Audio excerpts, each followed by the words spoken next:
Madame Curie.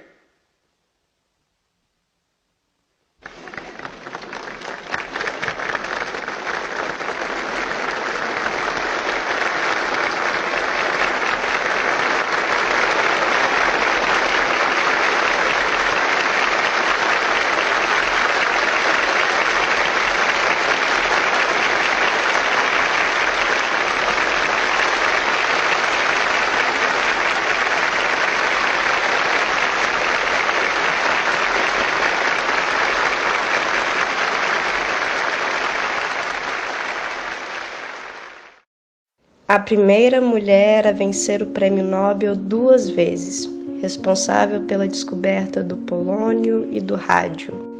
Essa fotografia, tirada em 1931, mostra Marie Curie aos 64 anos de idade, desgastada, com o rosto claramente exausto, como reflexo de seu espírito e de seu corpo, vítima da radioatividade por tantos anos.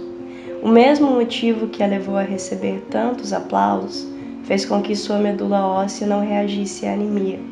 Após 3 anos dessa fotografia, Marie faleceu no dia 4 de julho. E tudo acabou, simples assim. Mas esse fim não torna os tempos invisíveis, pois, na verdade, passa a ser luz pulsante. Não como o rádio, que mata, mas a luz frágil e intermitente daquilo que não acabou, que sobrevive. As imagens de Marie Curie, enquanto rastros do passado, são vistas por Rosa Monteiro como cachorros perdidos, latindo para serem ouvidos. A autora de A Ridícula Ideia de Nunca Mais Te Ver quer encontrar o amor, o desamor, o passar do tempo, o sentido de um sem sentido. Pero cuando yo decía eso, leer para poder vivir, para poder soportar la vida, para poder soportar la oscuridad de la vida, para poder soportar el dolor de la vida, para poder soportar la idea de que la vida termina en la muerte, que es la gran tragedia del ser humano, ¿no? Que venimos llenos de ganas de vivir, llenos de deseos, con un yo enorme que lo ocupa todo, qué importantes somos para nosotros mismos, ¿no?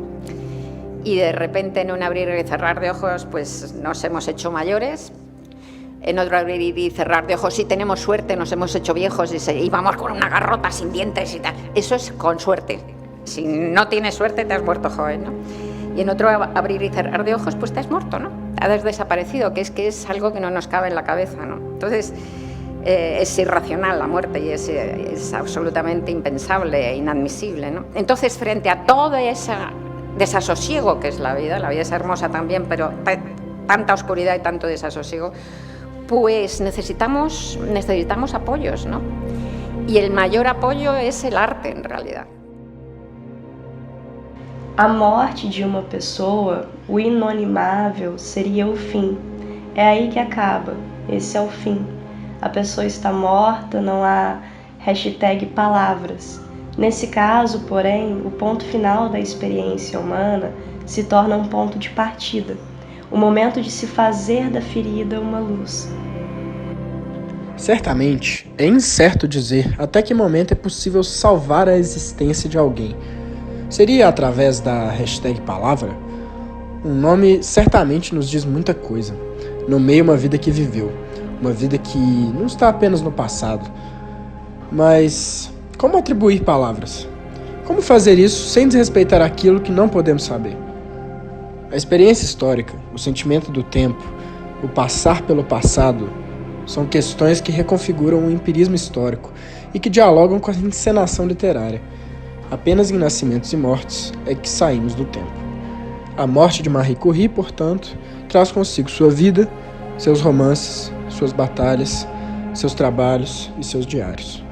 Nas palavras de Monteiro, põe em cena a vontade de perambular pelas esquinas do mundo, do meu mundo, e de refletir sobre uma série de #palavras que me despertam ecos, #palavras que ultimamente ficam dando voltas na minha cabeça, como cachorrinhos perdidos. Vontade de escrever como quem respira. Essas são palavras de Rosa Monteiro. Ela que por anos tentou escrever alguns romances, mas falhou por não conseguir juntar as palavras.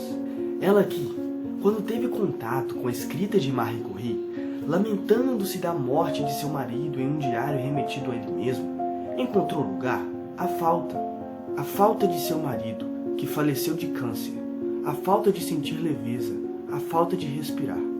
Interessada em compreender a sua vida a partir da vida de Curie, Monteiro parte para uma jornada narrativa.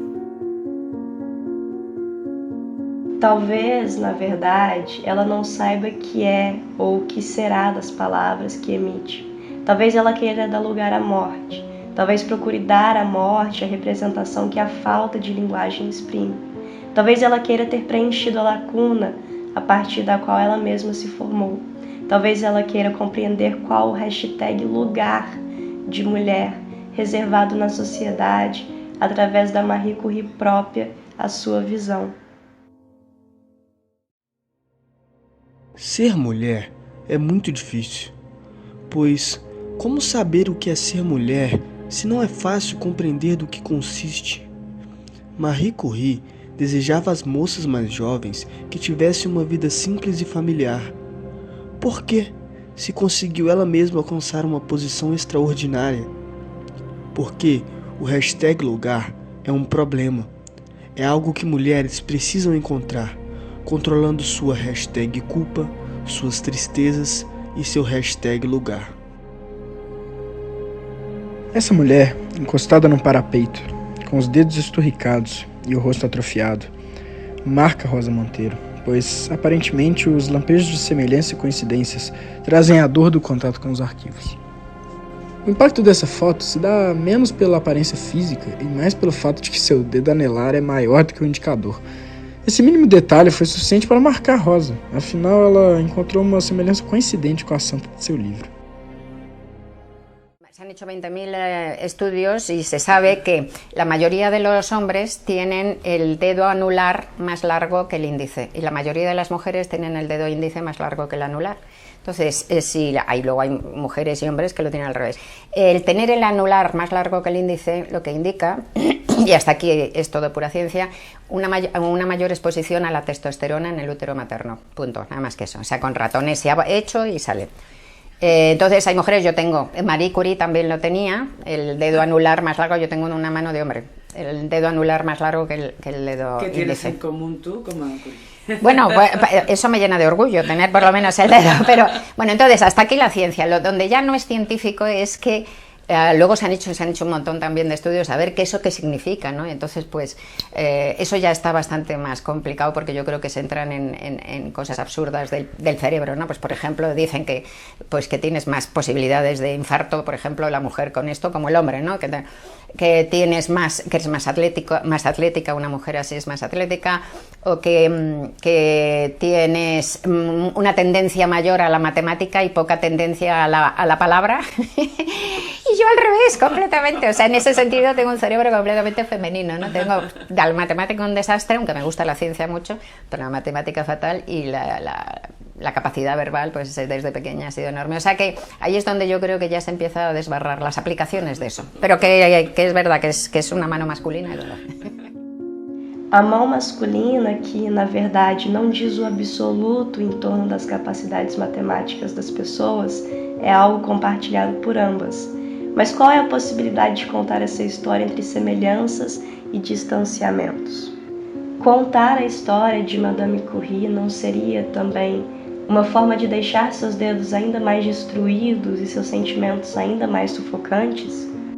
É clara a vontade de contar a história de Marie enquanto mulher, enquanto dona de casa, enquanto mãe, esposa, cientista ou professora. O conhecimento do outro marca o sujeito que escreve, que lê, que possui contato com o morto, pois a relação entre passado e presente, entre silêncio e palavra, entre dor e escrita, revela, antes de tudo, a produção a partir do nada. É tentador preencher as lacunas e oferecer fechamento onde não há nenhum. Seria a narração o seu próprio início e o próprio fim? Qual é o lugar do morto? A verdadeira dor é indizível. Ela lhe arranca a hashtag palavra, lhe soterra como um avalanche. Marie Curie, ao saber que seu marido faleceu, permaneceu quieta e imóvel. Como acreditar na morte de alguém que você viu hoje de manhã? Com a morte, parece que tudo acabou, para sempre. Parece que retornamos ao "e tudo acabou", simples assim. Mas não conseguimos compreender a extensão do sempre e do nunca. São conceitos incompreensíveis, fora da capacidade humana, pois todos morremos, temos um início e um fim, e aí acaba o nosso tempo. Não ver uma pessoa nunca mais é uma ideia ridícula. No início, de tão surpresos, podemos não manifestar o choro e a tristeza, e depois podemos desabar cachoeiras de nossos olhos. Podemos fugir das condolências, podemos performar o luto. Curri proibiu suas filhas de falarem sobre Pierre em sua presença, como uma tentativa de esquecer a morte, de entregá-la ao passado. A dor contida, enclausurada, presa, é latente no rosto da mulher e das meninas presentes nessa fotografia. Meu Pierre, levanto depois de ter dormido bem, relativamente tranquila, passado apenas 1/4 de hora de tudo isso. E vê só, mais uma vez tenho vontade de uivar como um animal selvagem. Em meio à dissimulação da dor, a narratividade pode conceder à morte a capacidade de exorcizar a angústia causada pela ausência, mesmo perante a falta de linguagem. Essa incapacidade de escrever, de explicar e até mesmo de se sentir pertencente ao mundo é uma das facetas do processo de convivência com o luto e que pode ser canalizada na narrativização das memórias. Yo ahora sé que escribo para intentar otorgarle al mal y al dolor un sentido que en realidad sé que no tienen.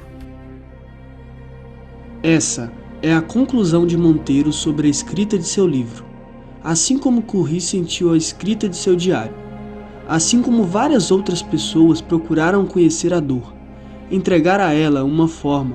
Afinal, a escrita possui a forma da memória. A escrita do passado de alguém que faleceu, como uma maneira de dar sentido à sua morte ou à sua vida, se torna um espaço de colocar a figura da morte, o inanimável, no discurso, na palavra, no texto, na comunicação. O lugar do morto situa o leitor através do passado, dando ao leitor a preocupação sobre o futuro e as possibilidades de reconhecer o status de estar vivo. Se a literatura vem do nada, da incapacidade de falar, da descrição do vácuo, ela pode coincidir com nada, ao mesmo tempo em que se concretiza como tudo. A escrita preenche a lacuna que representa, impondo um saber ou um querer. Mas não se trata de dar voz ao morto, tampouco de torná-lo presente novamente. É mais sobre mostrá-lo por trás de tudo que se escreve, como o sentido e, concomitantemente, como a ausência desse tudo. Um desejo de se relacionar com o outro. O garotinho de 10 anos ao fundo é Pablo, que viria a ser marido de Rosa Monteiro.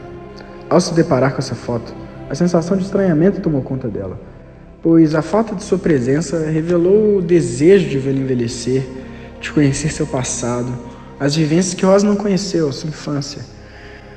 A escrita daquilo que é ausência é negá-la e colocá-la ao mesmo tempo como sentido. É uma ambivalência da escrita dessa história, recusar a morte como algo que está no passado. Abre-se um presente a ser feito, e com ele, a ficção de si. Desse silêncio surge a hashtag palavra, assim como no diário de Curri, que não suporta a solidão dos seus próprios pensamentos.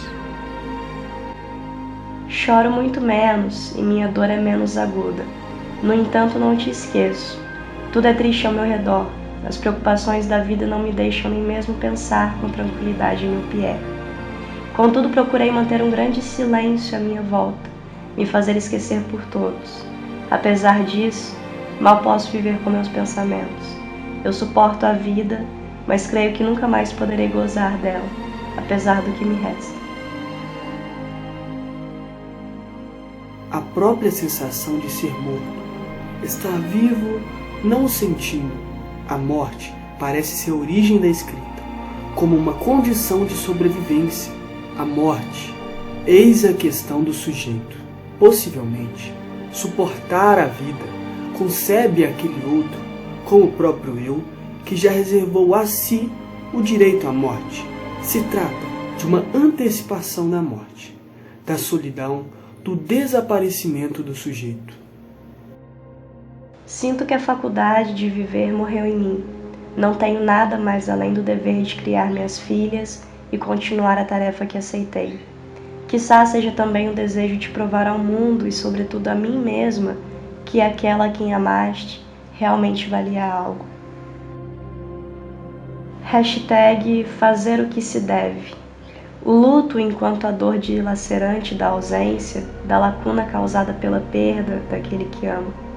Mas ainda se manter viva para honrar o seu morto através do presente. O eu, então, mesmo que depois de morto, só existe pela ficção de si, em prol do outro. Ambos se constituem uma relação do presente ao passado e vice-versa, na dinâmica entre o início e o fim, o ponto de partida e o ponto de chegada, entre o ser e o não ser, o buscar o desconhecido, o narrar o inominável, o sentido ao sem sentido. Certamente, havia uma Marie Curie extremamente inteligente, que vivia em seu laboratório fazendo experimentos e sobrevivendo com apenas uma metade de salsicha ao dia. Mas também há aquela Marie Curie que viveu romances, antes e depois de se casar. Aquela que cuidava da casa, aquela que amava e cuidava de suas filhas, aquela que abortou, e aquela que se perdeu e se encontrou na busca pelo perdido, mesmo contra tudo e todos. Para encontrar a leveza naquilo que é denso e profundo, é preciso viver muito. É preciso enxergar os detalhes das imagens apesar de tudo. É possível ser anacrônico. A narração pode ser tão esplêndida quanto o canto de uma menina debaixo de uma figueira. Mas o conforto que esse canto traz é escrito para quem? Para nós ou para ela? Um processo de refazer, outra palavra, outro sujeito. E tudo acabou. Simples assim.